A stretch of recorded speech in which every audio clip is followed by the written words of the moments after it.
The Tennessee Titans just ruined the Jacksonville Jaguars' playoff hopes for this season with a 28-20 win at home, and it's a little bit of payback for last season.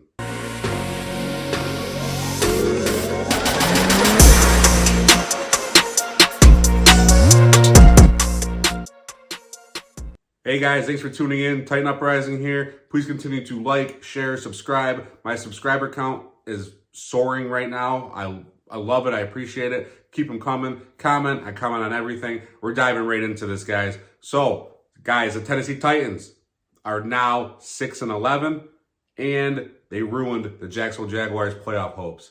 So, for you guys that didn't really want to win, kind of wanted to lose for a higher draft pick, I'm sorry. But we did get the win, and it's a little bit of sweet revenge as well, because the Titans, they'll be sitting at home for the playoffs, obviously, but they made sure the Jacksonville Jaguars are as well. This is a little bit of payback, like I said earlier, for the Jags beating the Titans the last game of the year last season, and the Titans end the season with a win this year, and it's also their first division win, which is kind of sad, but hey, take it when you can get it. The Jags also, man, they didn't look like a team that even wanted to be in the playoffs, and the Titans looked like they wanted to win way more than the Jags did. Trevor Lawrence also really didn't look that healthy and made numerous bad throws and finished 29 of 43 for 280 yards to go with 2 touchdowns and 2 interceptions. You asked the guy his first game back to throw the ball 43 times. I know you're losing, but, 2 of those picks, you're throwing the ball too much. Hey, your guys' fault. Jags have a lot of questions here. And, them sitting at 9-8, missing the playoffs, they're picking in the middle of the pack. So, yeah, tough break, guys.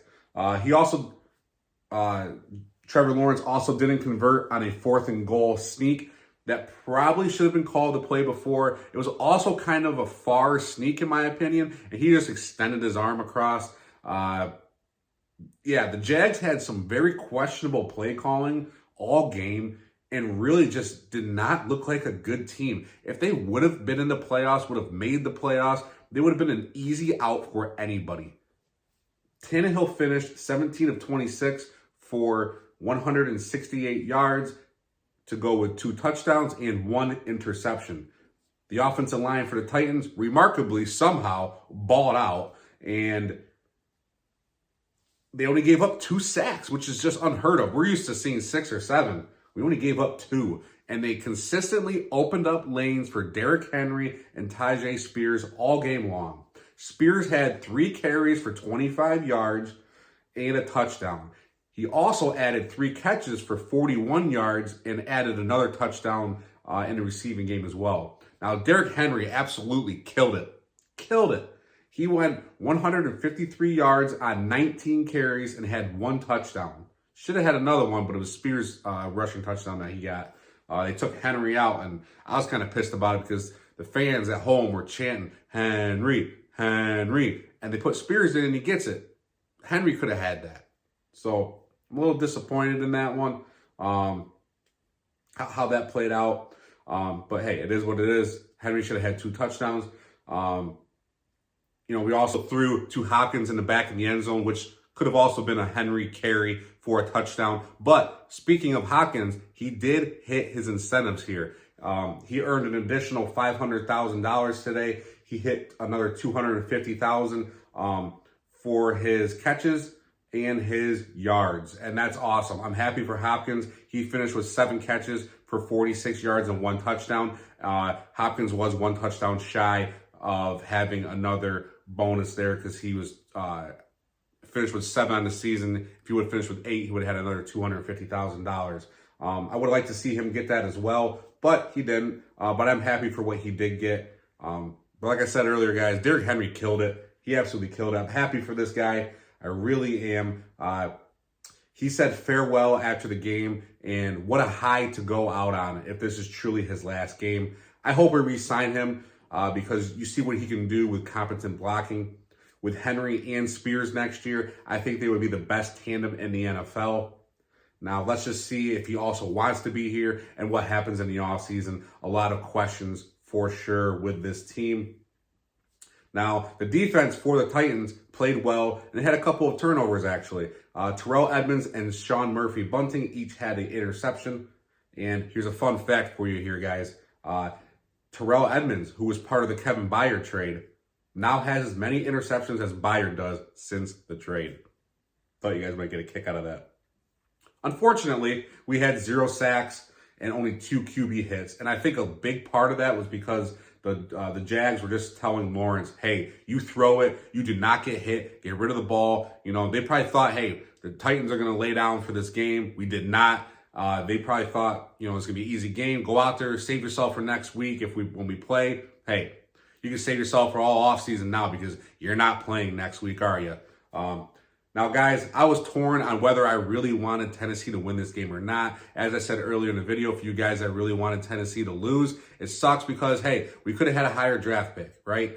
We would have needed help, like I said in my previous video. You know, teams like the Cards to win or the Giants or, you know, for strength of schedules. And there's a bunch of other things, but we would have needed certain teams to win. Now, what did help, though, was the Jets actually beating the Patriots. That was one of the stipulations that means we could win and hold on to the 7th overall pick, which, guess what? We now hold the 7th overall pick. That's cemented because the Jets won. So we started off with a 7th overall pick before the day started, and guess what? We finished right there anyway. So not horrible. Would I have liked to see us, you know, go 6 or pick 6, 5, 4? You know, sure. Why not? Because, you know, there's a chance that we could draft someone like a Joe Alt or maybe Marvin Harrison Jr. drops. I doubt it, but you never know what's going to happen because this, in my opinion, the quarterbacks right now being talked about obviously are Drake May and Caleb Williams, but this is going to be a loaded draft class with quarterbacks. And I'm telling you, there's probably going to be 5 quarterbacks in the top 10. I know it sounds weird, but just trust me. These guys are starting to creep up boards right now. And Michael Penix is another one. I know a lot of Titans fans want him. I'm good with Will Levis. And interesting thing that came out on Will Levis today was that he actually had like 6 or 7 injuries. He had the hamstring, the foot, the ankle. I think they said he had a knee injury as well and a shoulder. I was just like, oh my God. This guy was just so banged up behind such a bad offensive line. We knew what we saw from him when he played against the Falcons his first start. That's the guy I think we can get consistently. He has the best arm in the division, which is saying something because Stroud has a great arm. He has one of the best arms in the league as far as power goes. And he's learning to layer it and, you know, get it to different spots in the field. We saw him learning that in the offseason.